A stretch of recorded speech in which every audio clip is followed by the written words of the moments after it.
Hey everybody, it's Ryan here from Android Coliseum here to do my quick little review of the Alcatel Idol 4. Now, this has already been reviewed by Martin, but they sent one to me as well to try it out and give you my impressions of it.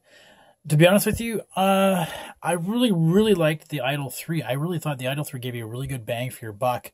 The Idol 4, I mean, this is only a $300 device, so let's preface it, anything I'm going to say after this. It's only $300. There's not many devices out there that are on that cheap. For $300, you're going to get a pretty decent device. Personally, I didn't really see the value in it for myself. I mean, I think it was pretty. It's a pretty nice looking device. The colors are crisp and clear. I really like that feature. The sound, the music on it is actually very good. I got to admit. I mean, I really enjoyed that. And it's true stereo speakers, which you don't get on a lot of devices anymore. So having that was a really nice feature. It's 5.2 inches, which I think is just a little bit too small. So compare it here to the Z Play. It is quite a deal smaller than that. It is pretty skinny, and the Z Play is a bit thick anyways. But yeah, so I thought it's a little bit small for my hands. But what I love the fact that with the Idol, you can just put it upside down. That is the coolest feature. I don't care what you say. That is so cool. You also notice that the background has a little bit of a parallax feel to it. So as I move it around, the sensor will adjust the background ever so slightly, just to give you that little bit of a feel. One of the things they added this year over the 3 was this thing called a boom touch, or boom key. So there's a little key here, and I thought that would be the power button. I mean, you can't actually use it to bring it up to power. You can double tap it to go to your camera. And took a picture. Pretty quick time actually taking a picture. I gotta say, that's pretty good for it. You get these little shortcuts you see in the beginning as well. You can on your screen. I still would have liked to have seen some sort of fingerprint sensor. I don't know, maybe I'm just getting too used to seeing fingerprint sensors on everything nowadays. So the boom key, again, I was saying boom key can turn it on, but if it's off, like power down, you have to use a power key. So you put that. But if you're in the main screen and you hit the boom key, it does a little animation of what the weather like is outside. Pretty cool. It really doesn't do anything if you were in another app. Let's say I was in phone call app. I can't hit it and do anything. It doesn't do anything. The only time it does something else is if I go into gallery. I'm playing around with this and I hit the boom key. Makes a little slideshow thingy. Just keep hitting it and just kind of messes around with that. You can see my messy house. So that's the boom key. Nothing really super exciting. What else I want to talk about?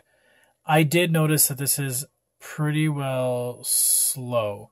Like, for example, if I tap my NFC tag on it,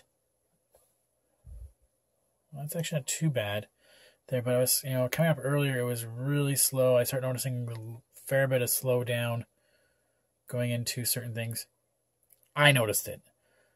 Whether anybody else would notice it, I mean, just because I use my devices a lot, so I notice. Plus, I've been using a lot of the top-end devices lately. We also have the music in here this round. So now I want to go right into the music app itself, right? So one-touch music. You can hit play button. And again, it's got really good speakers. I got to admit this.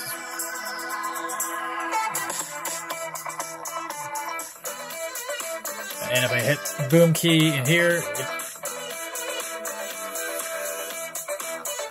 come on, boom key. Well, anyways, well, it made it go boom. And I can adjust the settings of what kind of. Anyways, go back into the thing. Now, turn it down just a little bit here. I remember from the Idol 3 that has this really neat DJ mode.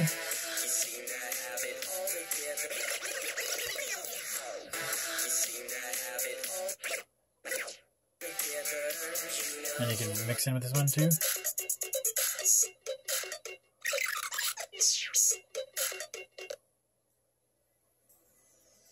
How am I supposed to be able to do... to play around? Play the BPM. You can play around that if you wanted to play. I don't get it at all, personally. I really don't get what all that is about, but that's just me, maybe. Anyways, that's the settings you can play around with there if you wanted to play around with it. What else can we talk about? The camera mode. We can talk about how fast it actually it loads up. It's pretty good. What a neat little feature you have is this micro video. You can play around with these micro videos. So you can go around and shoot. And it'll, you hit OK. Gotta record at least 3 seconds. Okay, well, whatever. Don't record. You can play around with the different functions. So what you can do, though, as well is find a video I just shot and say edit. It's got these neat little things. Okay, I'll take the just 6 seconds, or I want the original. Edit, and then I can do highlight certain pieces of it for 6 seconds.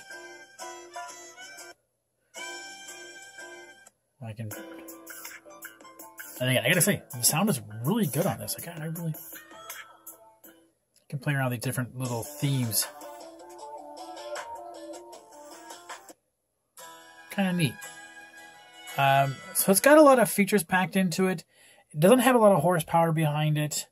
That being said, the battery's going to last you a long time. The display is excellent. I like on it. The sound is great. I just wish there was a few more horses under the hood here to give me a little more oomph. 16 gigabytes of space doesn't get me very far. 2 gigs of RAM doesn't allow me to do a lot of things when I play some of the games I have on here. It does tend to be a little bit slow. Watching Netflix or Kodi on here are just as fine. Reading is just as fine. I just find it's a little bit slower than what I would really like personally. Anyways, I have a full review on my website, or you can read Martin's review. But this is the Alcatel Idol 4, available now. Thanks.